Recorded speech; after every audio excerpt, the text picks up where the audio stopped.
We are flooded with information from many outlets: newspapers, computers, cell phones, television, and social media.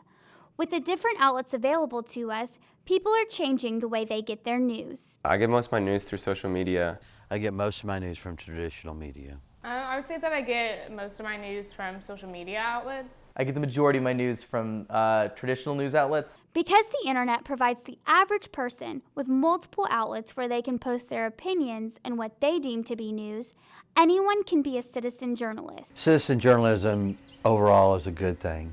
I think it's a good thing. Citizen journalism is a good thing. I think citizen journalism can be a good thing. Citizen journalism is a great thing. It allows people to become involved in what's happening around them. Typically, you're going to get the raw footage, which is going to be unbiased as it actually happened. A person who has personally seen it, if at the very least you can get their impression, which normally from a more professional standpoint, they try to be, separate.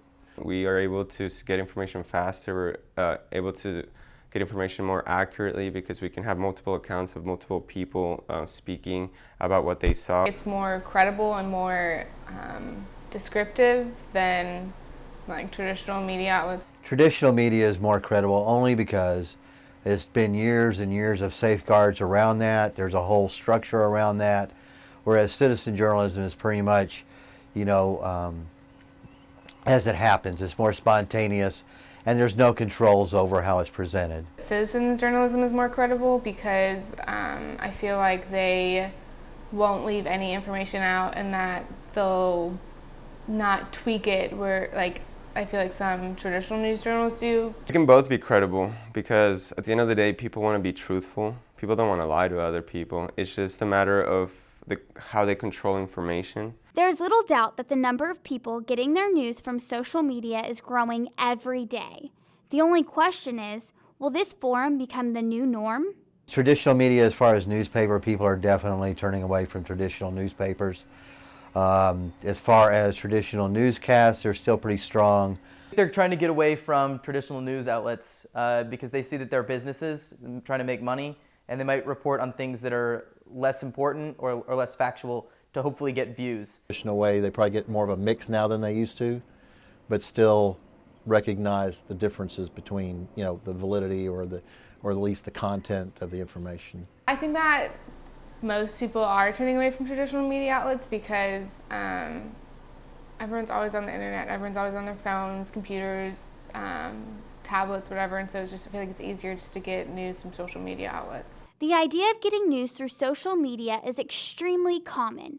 However, being able to trust the people we're getting our news from may become more difficult. I don't check my facts when it comes to finding stuff on social media, so I feel like a majority of people don't, just because I feel like it's easier just to read the article and believe it's there instead of actually making sure that they're writing true statements and stuff. I think people are pretty much gullible. I think they will take it at face value unless they're either familiar with the story or the situation. But in general, I don't think people take the time to study the facts behind the story. Traditional news will always have its core audience, but in order to stay relevant, it may need to embrace and use social media. I think traditional TV has to integrate social media. They have to remain relevant on what the trends are. So integrating it into part of their overall presentation is probably something every traditional media will do. It's their only hope to survive. If they don't integrate social media or braided journalism, they're never going to be the first ones to get to the places. The media can be everywhere, but there's people somewhere. As long as I could feel that I trust what's being presented, it's not slanted, and it's done in a professional manner, I think I would just go for that more than this station has it and another station does not. If they went over the top with it, it would change how I felt about it. I'd probably switch to more social media then. If they started doing it all the time, I would just cut out the middleman and get it myself. With the younger generation constantly on social media, traditional news is fighting to stay relevant. Will integration be enough, or will traditional outlets need to compete with social media? Traditional news should not compete with citizen journalism or social media because that's not who they are. If they try to do that, they will fail. If the two outlets were going to compete, I would probably say that social media would win. Social media would probably win. If you're really focusing on getting the most news and understanding what's going on rather than just the highlights, traditional media would definitely win. Social media is going to kick mainstream media's ass. Social media has become an established source for news. However, traditional news won't simply disappear overnight because of this. In fact, we should expect the number of choices to only increase, and their ability to attract an audience will determine who will survive.